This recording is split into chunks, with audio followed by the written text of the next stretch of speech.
क्या हेलीकॉप्टर से हादसे नहीं होते? क्या बस से हादसे नहीं होते? क्या छोटी कार से हादसे नहीं होते? क्या-क्या चीज़ बैन की जाएँगी इसमें? और अगर इस तरह हमारी सुनवाई नहीं की जाए, ज्ञापन का हमने समय दिया है, तो उसके बाद एक रणनीति बनाकर पूर्ण रूप से इसमें खाली संगठन नहीं, हमारा एक आम जो भी जीवन यापन करने वाला है आदमी, छोटे से छोटे उसका भी भले ही संगठन बनाओ। मैं तो सीएम साहब से एक अनुरोध करता हूँ, ये अपना जो आदेश दिया ये वापसी लें। ये किसानों के लिए कानून ये ज़बरदस्ती थोपे जा रहे हैं ये। सरकार से माँग करते हैं जो ये कानून बनाया गया, इसको तुरंत वापसी लें। नमस्कार, न्यूज 80 देख रहे हैं आप और मैं आपके साथ हैदर मलिक। इस समय मैं मौजूद हूँ बागपत के जागोस गांव में और जागोस गांव में हम इसलिए पहुंचे हैं क्योंकि कृषि बिल और एमएसपी को लेकर लगातार किसान परेशान थे और चिंता का विषय था किसानों के लिए, क्योंकि किसान लगातार अपनी मांगों को लेकर आंदोलन कर रहे थे। लेकिन किसानों के सामने एक नई परेशानी और आ गई है। दरअसल हुआ यूं कि कानपुर के घाटमपुर गांव में एक बड़ा हादसा हुआ जो श्रद्धालुओं से भरी ट्रैक्टर ट्रॉली पलट गई और उसमें 26 से अधिक लोगों की मौत हो गई, जिसके बाद सीएम योगी आदित्यनाथ एक्शन में आए और उन्होंने किसानों के लिए एक नया नियम लागू कर दिया, जिसमें अगर किसान ट्रैक्टर में सवार होकर यात्रा करेंगे तो उनसे 10,000 रुपए का जुर्माना वसूला जाएगा या फिर उन पर सील की कार्रवाई की जाएगी। हमारे साथ में कुछ किसान हैं जो यहाँ पर मौजूद हैं। तस्वीरों में आप देख सकते हैं ये सैकड़ों की संख्या में किसान हैं जो यहाँ पर अब से पहले विचार कर रहे थे और इस कानून को लेकर ये काफी परेशान थे। जानेंगे किसानों से ही क्या उन्होंने रणनीति बनाई है, सरकार ने जो नया नियम लागू किया है। सबसे पहले आपका नाम जानना चाहूंगा और आज आपने यहाँ पर मीटिंग भी की है। मीटिंग में इस कानून को लेकर क्या बातें हुई, क्या क्या किसानों को इससे परेशानी होगी? परेशानी बहुत ज़्यादा है। पहले अपना परिचय देना चाहता हूँ। भारतीय किसान यूनियन है राजनीतिक से, पश्चिम उत्तर प्रदेश महासचिव, नाम राजेंद्र पवार। यहाँ जागोस गांव में बागपत जिले के यही बिंदुवार जहाँ भी हम जाते हैं किसान भाइयों के बीच में, ट्रैक्टर के बिना हम किसान भाइयों का ट्रैक्टर ट्रॉली के बिना और उसमें सवारी बैठ के ले जाए बिना किसी भी रूप में कहीं भी हमारा कोई कार्य पूरा नहीं हो सकता। हम लोगों के पास एक यही साधन है, न कि हमारे पास बस या गाड़ियों की लाइन लगी हुई है। गिनती के लोगों में है, गांव में 10-5 गाड़ी होगी, उनसे कोई गांव की 5,000 की जो है पूर्ति थोड़ा ही हो रही। ट्रैक्टरों के सहारे हम अपना जीवन यापन अपनी रिलेशनों में, अपनी जो समस्याएं हैं धार्मिक स्थलों पे, अपनी मांग मांगने के लिए, कोई पीड़ित हो जाए उसे ट्रैक्टर में बीमार हो जाए उसमें बैठा के उसे ले जा सकते हैं। तो ट्रैक्टर बिना आप लोगों के माध्यम से ये बताना चाह रहे हैं कि हमारा किसी भी रूप में किसी तरह नहीं काम चलेगा। अगर सरकार इसे हमारे निवेदन पे ही स्वीकार कर ले तो बहुत अच्छा, नहीं तो इसके लिए राष्ट्रव्यापी आंदोलन खड़ा होगा। सर, बिल्कुल आंदोलन होगा। लगातार एमएसपी और कृषि बिल को लेकर किसान चिंता में थे, लेकिन किसानों के सामने एक नई चिंता और आ गई है। इसको लेकर क्या रणनीति आपकी तरफ से तैयारी की जा रही है और किसानों को इसके बगैर क्या-क्या परेशानी होगी? इसके विषय में अभी मेरे पदाधिकारी पश्चिमी उत्तर प्रदेश के मतलब राजेंद्र पवार ने आपको बताया है और हम अपनी यूनियन की तरफ से मतलब किसान यूनियन राजनीति की तरफ से सभी को मतलब ये माननीय मुख्यमंत्री जी को ये कहना चाहते हैं कि इस काले कानून को वापस लें और नहीं तो हम मतलब ये पूरे उत्तर प्रदेश में इसका मतलब दुर्विरोध विरोध करते हैं और धरना प्रदर्शन करेंगे। हमारे साथ में कुछ यहाँ पर बुजुर्ग हैं, बुजुर्ग किसान हैं जो ट्रैक्टर में यात्रा करते हैं। आप ट्रैक्टर यात्रा करते हैं, कब से ट्रैक्टर यात्रा करते आ रहे हैं, लेकिन अब ये नया कानून आ गया। हाँ जी, हम सन 62 से यात्रा करते आ रहे हैं अपने ट्रैक्टर से और दिल्ली भी यूनियन में हम पहुँचे ट्रैक्टर लेके अपना, और इसी का हमारा काम है। अब तो नई यात्रा करोगे आप? हाँ, नई यात्रा इससे ही करेंगे ट्रैक्टर से जी। मैं योगी जी से प्रार्थना करना चाहता हूँ, अगर बैन ही करना चाहते हैं तो नशे को बैन करें, शराब को बैन करें, जिसके कारण ये ट्रैक्टर पलटते हैं। ट्रैक्टर को बैन करने से किसान बर्बाद हो जाएगा। ट्रैक्टर को किसी भी कीमत पे हम बैन नहीं होने देंगे। ये ट्रैक्टर पर बैन की बात नहीं आई है, केवल उसमें जो सवारियां बैठकर जाती है उन पर बैन किया है, यानी कि ट्रैक्टर सामान ढोने वाला है ये। आप हमें बताओ, किसान जाएगा किस वाहन में? किसान के पास गाड़ी नहीं है, किसान के पास तो ट्रैक्टर है, वो ट्रैक्टर से ही जाएगा। उसके ब्याह है, शादी है, वो तो ट्रैक्टर से जाएगा, कार तो उसके पास है नहीं। बताओ आप। अब लगातार हादसे हो रहे हैं, 26 लोगों की कानपुर के घाटमपुर में ट्रैक्टर के कारण मौत हो गई, जिसके बाद सीएम साहब एक्शन में दिखे। हालांकि कानून तो पहले से ही लागू था, लेकिन अब सख्त एक्शन में दिखे हैं। भाई ये तो प्रदेश सरकार सब एक का कर दुआ दे और ट्रैक्टर के बिना कुकर काम होगा। 5-7 आदमी बैठ के जाएंगे खेत में, जी भी काम होगा। किसान ट्रैक्टर यात्रा करेंगे? करेंगे, बिल्कुल करेंगे। भी नहीं, फिर हमें प्रदेश सरकार एक का कार दो आदे सभी को, उसमें क्या वो है। अध्यक्ष जी, आप बताइए, आप किसान जो है ट्रैक्टर से यात्रा करते थे, क्योंकि बाजारों में सामान खरीदारी के लिए जाते थे तो किसान ही इकट्ठा होकर ट्रैक्टर ट्रॉली में यात्रा करते थे, लेकिन अब तो 10,000 रुपये वसूला जाएगा, नहीं तो ट्रैक्टर सीज हो जाएगा। पहले तो मैं जो हमारे किसान भाई ट्रैक्टर में जो बैठ के जा रहे दुर्घटना हुई, उनको नमन करता हूँ और दुख प्रकट करता हूँ उनकी उसमें जो ये हादसा हुआ। दूसरी बात है, हादसे तो हर चीज़ तो होते हैं। क्या हेलीकॉप्टर से हादसे नहीं होते? क्या बस से हादसे नहीं होते? क्या छोटी कार से हादसे नहीं होते? क्या क्या चीज़ बैन की जाएंगी इसमें? मतलब हम 10 आदमी जा रहे हैं, अपनी कार गाड़ी लेकर जा रहे हैं, कल को इसका भी हादसा हो सके इसमें भी, तो क्या इसको भी बैन किया जाएगा? इसमें भी 10,000 रुपये लगेंगे।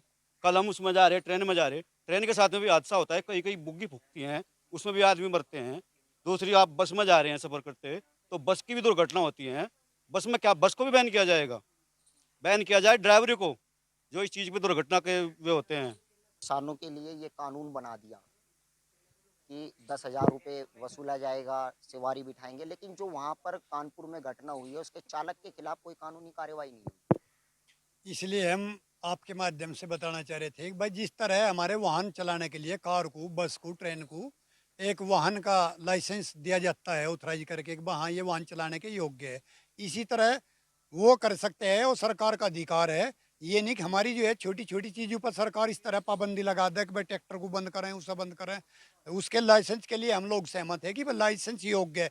कोई शराबी, जिस तरह गाड़ियों पर हर जगह प्रतिबंध है, शराब पी कर गाड़ी न चलाने के योग्य है, इसी तरह वो कर सकते हैं, वो सरकार का अधिकार है। ये नहीं कि हमारी जो है छोटी छोटी चीज़ों पर सरकार इस तरह पाबंदी लगा दे कि भाई ट्रैक्टर को बंद करें, उसे बंद करें।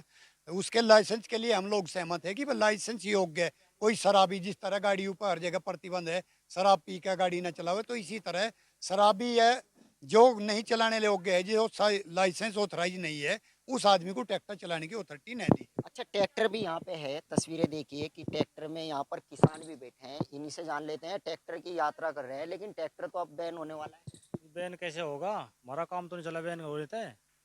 हम तो खेत में भी छोलन भी जाएंगे तो 10 ही आदमी घर के 10 ही आदमी बैठ के जाएंगे। बैन होने तक काम तो नहीं चला, हमारा तो इससे ही काम चलेगा जितना भी होगा। 10,000 रुपये वसूला जाएगा अगर आप बैठ कर जाएंगे। तो जी भी वसूल ले जाएंगे जी, हमारे पास होंगे। ट्रैक्टर रख लेंगे। ट्रैक्टर कहाँ से रख लेंगे? ये तो संगठन है, सारा सारा साथ रहेगा, संगठन छुटवा होगा। नीति ये है, ज्ञापन के माध्यम से सरकार को हमारे शीर्ष पदाधिकारियों ने जो है अवगत करा दिया कि ये हमारी मुख्य समस्या है, इसको जो है अवरुद्ध न करा जाए। जिस तरह का हमारा क्रियाकलाप चल रहा था ट्रैक्टर द्वारा, उसी तरह का यातायात चला जाए। सिर्फ अपना अधिकार रखने के लिए सरकार अपनी बात को मनवाने के लिए लाइसेंस ऑथराइज कर दिया जाए, हमें इससे कोई आपत्ति नहीं है।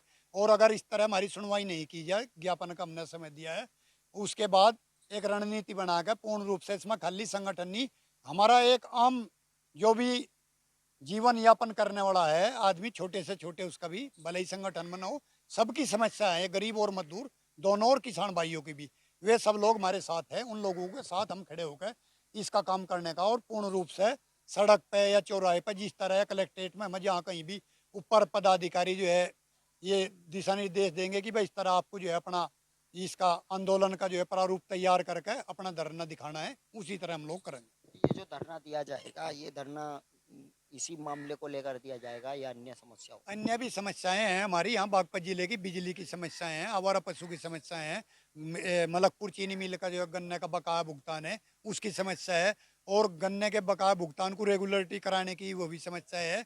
एमएसपी संबंधी भी है, उसमें कोई इन्होंने जो लिखित आश्वासन नहीं दिया और खाली फॉर्मेलिटी के जरिए आश्वासन देकर वहाँ से धरना हटवा दिया था, उस पर बिंदुवार आगे हमें कोई इस तरह की गाइडलाइन दी नहीं गई। उन लोगों को भी दोबारा से उन समस्याओं को उठाया जाएगा। अच्छा, सीएम साहब ने जो ये आदेश दिया है कि 10,000 रुपये का वसूली की जाएगी अगर यात्रा करेंगे, लेकिन ये तो आपके पक्ष में है।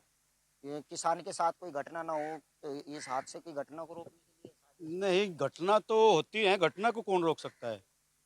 घटना तो आप 10 आदमी कहीं जा रहे हैं, किसी तो भी जा रहे हुए घटना होंगी तो वे थोड़े रुक जाएंगे।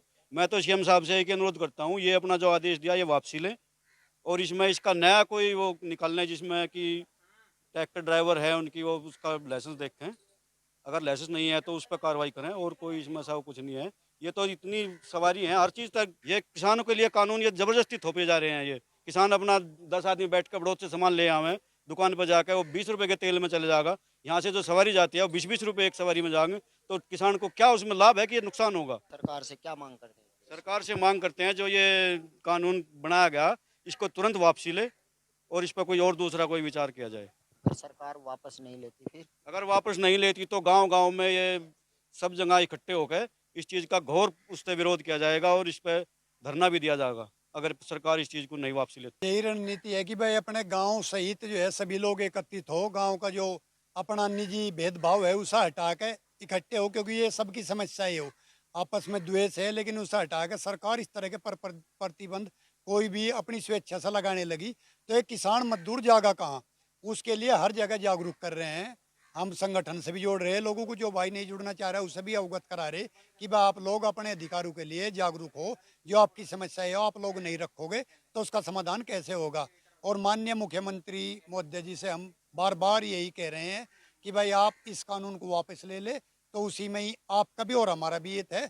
नहीं इन किसान लोगों को रोड पे या कलेक्ट्रेट में या तहसील में जहाँ भी कोई जिस तरह की भी दिशा निर्देश जारी करेगा संगठन के शीर्ष पदाधिकारी, उसी के आह्वान पे हम लोग जो है किसान भाइयों को लेकर और बैठने का काम करेंगे। ये थे हमारे साथ में जो है जागोस गांव के किसान थे जिन्होंने अपनी बात रखी है। इन्होंने कहा कि सीएम साहब ने जो नया आदेश दिया है वो किसानों के बिल्कुल हक में नहीं है, क्योंकि किसानों के लिए इसने जो है काफ़ी चिंता बढ़ा दी है। एमएसपी और कृषि बिल को लेकर किसान जो है पहले ही काफ़ी परेशान थे, लेकिन ये तीसरी समस्या किसानों के सामने आकर खड़ी हो गई है। लेकिन इसको लेकर अब किसान लगातार जो है अपनी रणनीति तैयार कर रहे हैं, जिसको लेकर किसान आंदोलन करने को भी मजबूर होंगे। हैदर मलिक, न्यूज़ 80 बागपत।